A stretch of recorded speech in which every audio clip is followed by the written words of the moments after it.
Hey guys, Jack Kerslake here again. Thank you for joining me here on my YouTube. I've been doing some maintenance work on my daily car, my Nissan X-Trail. I purchased this upgraded aluminium valve cover to replace this cheap plastic one. Unfortunately for me, it was the second time I've had to remove and refit this valve cover, because on the first time I sent it on with just the rubber seal, trusting the rubber seal. Put all my faith in this rubber seal and it failed me, so I've had to improvise.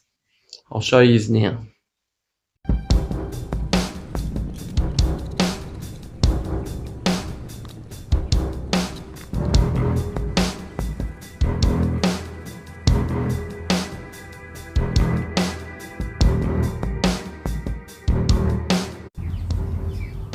Oh, look at that, no oil at all. It was wet. Valve cover seal has obviously worked. None of them were submerged in oil, but some of them, most of them have like an oily sweat. Are your coil tubes supposed to sweat performance?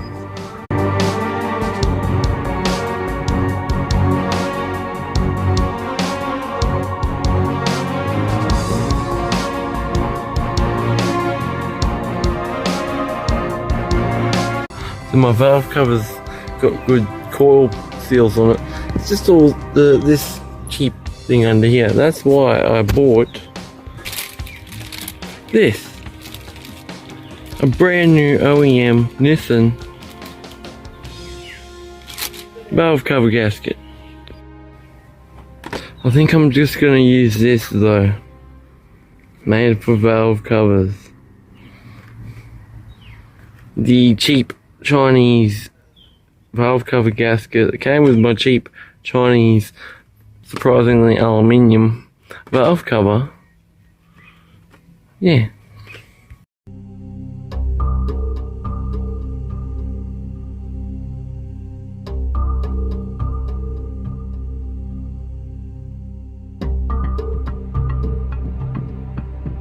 And I've been out here for 10 minutes undoing those couple of bolts, and I am sweating.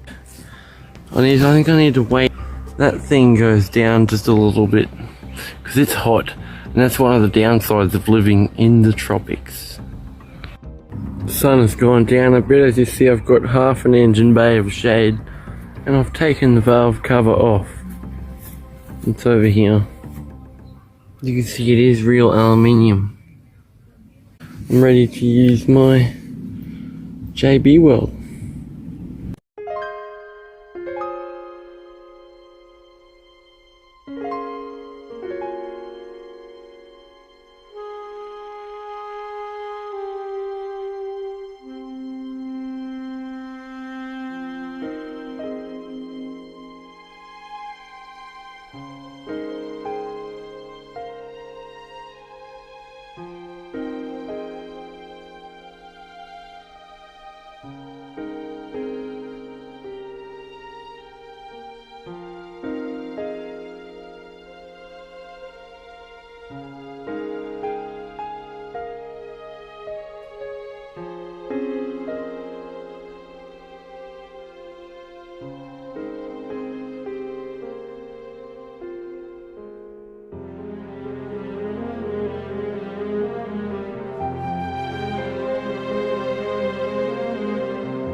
And yeah, that's been holding up just fine ever since.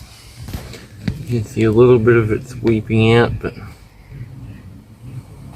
not too much. I redid my whole intake. I got a new K&N air filter, new silicone elbow, which is the correct size for the throttle body, and it's a reduced, so it actually flares out to 3 inches, and then 2.75 on this end, reduced 45, which I had to cut down a little bit, otherwise it would have been too long. But yeah, and then still my brake booster is leaking.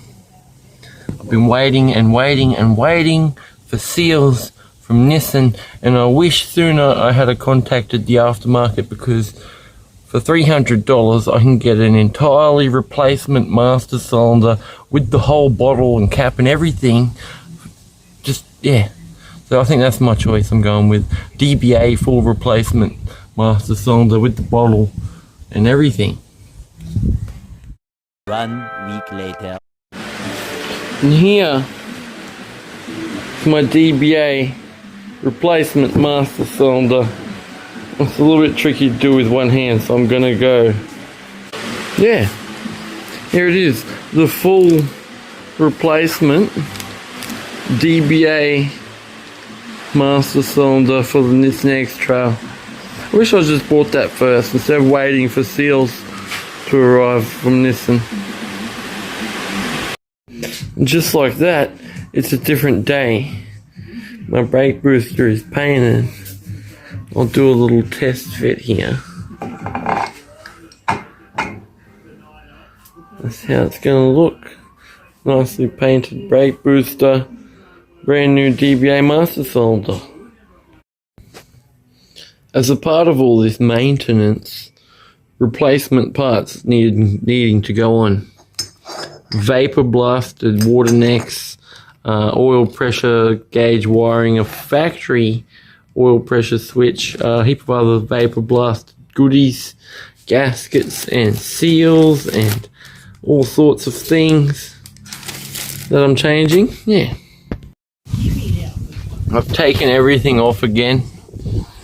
All the windscreen wiper stuff, the little tray and that conceals it, the throttle body plug, these lines, a bunch of stuff.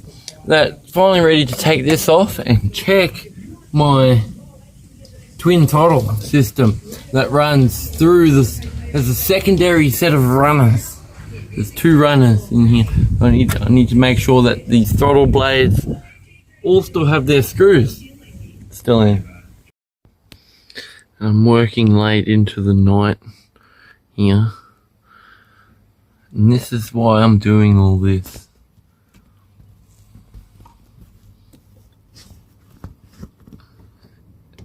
I think this leak went unnoticed for quite a fair while, because it's usually hidden behind the manifold and behind the tray, and you can hardly see down in there most of the time.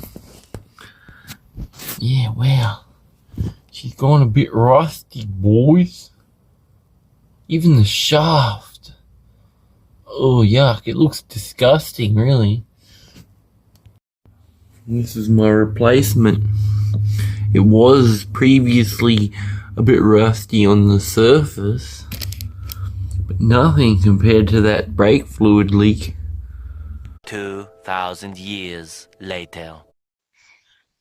Yeah guys, my new brake booster, it seems to have gone on easier than what it was when I was pulling it off. And yeah, I've got a few other little parts, including my Mishimoto performance thermostats. I've finally rebuilt my water to oil cooler, and my Siki thermalator intake manifold gasket, which is supposed to give me like 8 horsepower and keep my intake temperatures cool, so we'll see about that. I've also got my Mishimoto oil pressure feed line. I had to put it on a slight bit of an angle to clear that bolt, otherwise the sensor would crash into that bolt. It'll clear the axle and everything. It's fine. Time to fit that oil cooler. I guess I'll wrap this video up anyway, guys. Me and my dad, unfortunately, we have to pack up all our tools, all our cars, all our gear, and move out.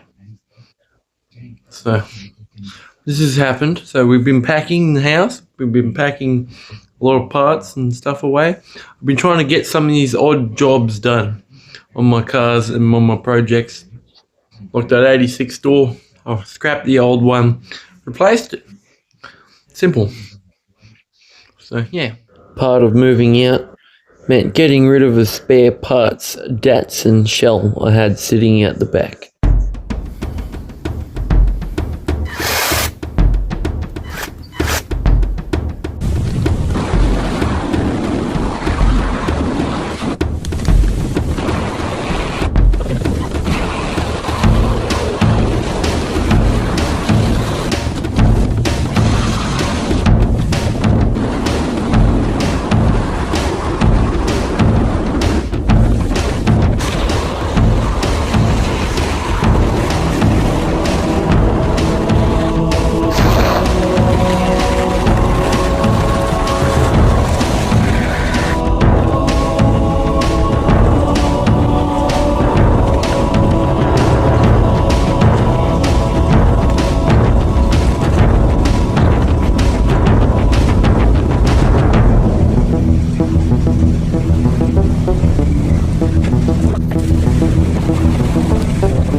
And just like that, the whole Datsun is gone.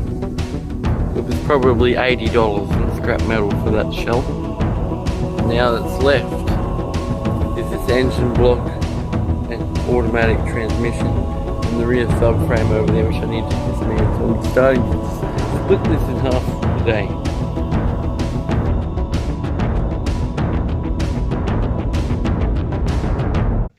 Well, next video is probably going to be showing you how I store everything, moving cars, just making sure I don't lose anything. Yeah, stuff like that, because I'm moving house, moving 4 vehicles. It's not an easy task.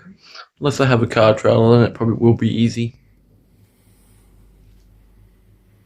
The lounge room is full of boxes.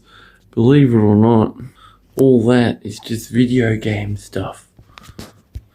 All these boxes.